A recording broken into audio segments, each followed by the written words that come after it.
참 요즘 날씨가 말 그대로 오늘 날씨도 꽃피는 봄날 아닙니까? 길거리에 출퇴근하는 길거리에 벌써 개나리가 만개했더라고요. 그런데 이 상충객들이 코로나19에 확진되는 사례가 나왔습니다. 봄꽃 때문에 마음은 흔들리지만 그렇다고 무턱대고 꽃놀이 가면 안 되겠습니다. 지난 18일 전남 구례군 산수유 마을, 얼마나 아름다워요, 산수유 마을. 꽃구경 다녀온 60대 일행 5분. 이분들도 설마 하고 갔겠죠. 그런데 감염됐습니다. 경주 1명, 부산 3명, 함안 1명. 5분이 이분 중에 4분이, 그러니까 5명 중에 4명이 코로나19 확정됐으면 굉장히 지금 거의 다 감염된 거죠. 나들이 당시에 이 경주에서 오신 경주 시민이 발열 증상이 있는데도 여행을 강행한 거예요. 그리고 당시 5명이 한 차에 탑승을 했다라는 겁니다. 밀접 접촉이죠, 이 정도면. 전남 구례군 확산 우려로 꽃 축제를 취소했어요. 구례군은 잘못이 없어요. 그런데 보십시오. 숫자가 말해주고 있습니다. 14일에서 22일간 꽃 축제 취소했는데도 17만 명의 시민분들이 전남 구례군으로 꽃 구경하러 오신 거예요. 17만 명이요. 이거 위험합니다. 전남 광양시 6일에서 15일에 예정돼 있어서 매화 축제도 취소했어요. 그런데 이 기간에 30만 명이 다녀가신 거예요. 야, 취소됐대? 야, 그럼 사람들 없겠네. 더 잘 됐네. 가자. 이거 안 된다는 겁니다. 안 된다는 거예요. 제발 좀. 나만 감염되는 게 아니라 같이 차 타고 갔던 5명 중 4명이 감염되지 않았습니까? 이거 민폐입니다, 이제. 자, 기생충 박사님, 서민 박사님. 네. 꽃 보면 네. 사실 저도 막 흔들리긴 해요. 꽃 구경 가고 싶기도 하고. 네. 근데 그러면 또 안 되는 거잖아요. 그렇습니다. 이제 동선을 보니까 이제 어떤 18일 날 한 차를 타고 갔고 그 중에 한 명이 이제 걸려 있었던 거죠. 그래서 그 차에서 이제 같이 다 감염된 건데, 그러니까 우리가 이런 생각을 합니다. 그냥 야외니까 그래서 괜찮지 않을까 이런 생각을 좀 많이 하지 않습니까? 근데 야외 거의 장소까지 갈 때 걸어가는 게 아니라 차 타고 가지 않습니까? 차 타고 가면은 긴밀한 접촉을 할 수밖에 없고요. 예. 그래서 이번에도 그런 비극이 이제 일어났죠. 그리고 여기서 우리가 알아야 될 거는 인생은 길다는 겁니다. 인생은 길다. 예, 지금 당장 꽃을 보면 좋지만, 예.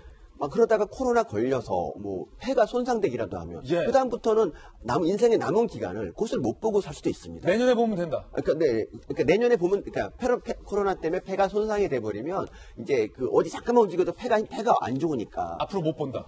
가기 어렵지 않습니까? 근데 그거보다는 올해는 그냥 건너뛰시고 내년부터 진짜 원 없이 건강한 폐로 꽃 구경을 하시면 좋겠습니다. 그리고 요새는 그리고 인터넷이 발달돼 있어요. 그래서 구글 같은 어떤 포털 사이트 같은 데서 꽃 같은 거 보시면 마음이 조금은 위로가 되거든요. 예. 그렇게 좀 해주면 좋겠습니다. 네. 다른 의견을 내면 꽃 구경을 아예 가지 말고 집에만 틀어박혀 있어라 또 이것도 아닐 수 있어요. 저 같은 경우에는 꽃 구경을 가서 문제라기보다는 갈 때 한 차에 밀폐된 곳에 있었고 또 일행이다 보니까 같이 식사도 하고 여러 가지 접촉이 많이 있었을 것 아니겠어요. 그래서 밀접 접촉을 피하는 거는 기본 수칙이지만 꽃 구경 자체도 못 나가게 다 이제 이런 건 좀 너무 과한 것 같고, 다만 기본 수칙에 2명 이상 모이면 일단 위험할 수 있다라는 걸 우리가 인지를 한다면 예방을 할 수도 있는 것이고, 아니면 좀 혼자 바람 쐬러 멀리 가는 것까지 막을 수는 없는 거니까 꽃 구경 자체가 모든 것들을 너무 이렇게 우려해서 가지 말아라 보다는 조금 더 완화해서 표현하는 게 맞지 않을까 하는 생각도 듭니다. 이 산수유 마을의 식당 업체들과 또 주민들도 저희가 한번 인터뷰를 담아봤습니다. 들어보시죠.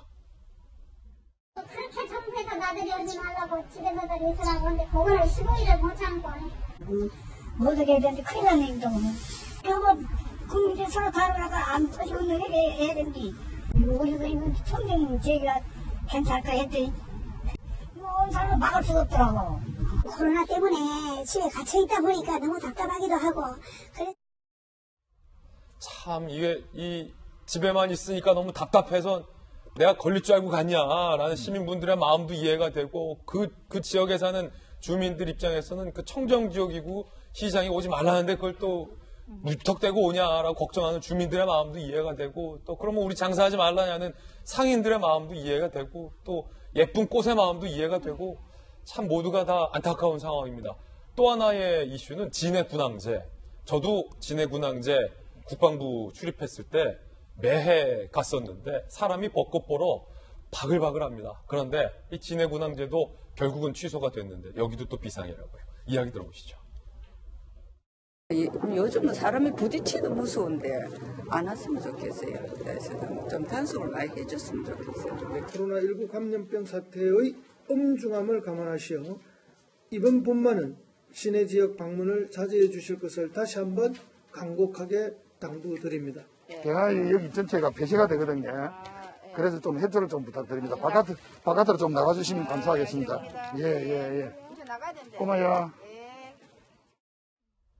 이게 사실은 김관삼 변호사님, 정부에서 강력하게 권고를 하고 있지만 시민들이 예컨대 뭐 진해로 오지 마십시오, 군항제 오지 마십시오, 산수유마로 오지 마십시오 했지만 갔다고 뭐 처벌할 수는 없는 거잖아요. 그건 처벌할 수가 없죠. 그러다 보니까 이제 답답해서 가시는 분들이 계시고 거기서 좀 나오는 어떤 그런 것 같아요.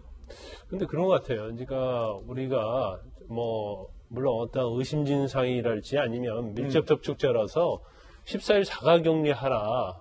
그건 제가 볼 때 무조건 참아야 한다고 봐요. 그렇지만 이제 증상이 없는 분들은 사실 집에만 있기 좀 그렇거든요. 그리고 우리가 일반적으로 전문가들 얘기할 때도 우리가 광화문에서 그냥 개별적으로 돌아다니는 것은 전염의 가능성이 없다고, 감염 가능성이 없다고 그래요. 그러면 아니 꽃구경 가는데 감염 가능성이 있겠느냐 이제 그런 생각을 하기 때문에 이제 만연하게 가는 것 같아요. 그런데 그런 것 같아요. 이제 저희도 오늘 대기실에서 몇 분 있었는데 거기 이제 문을 닫고 있거든요. 그러면 사실 그 중에 누가 사실 증상이 없다더러 문제 있을 수 있는 거거든요. 우리 중에? 그렇죠. 그래서 문을 열어놓자 제가 제안을 했어요. 그래서 문 열고 저희가 오늘. 그래서 제가 제안해서 이제 문을 열고 같이 얘기를 하고 그랬었는데 이제 그런 것처럼 똑같죠. 아까 우리 장 교수님께서 얘기하신 것처럼 가서 돌아다니고 바람을 쐬는 것은 제가 볼 때는 굉장히 바람직하다고 봐요. 근데 문제는 뭐냐면 가는 과정이죠. 그럼 차 갈 때 혼자 가는 게 아니잖아요.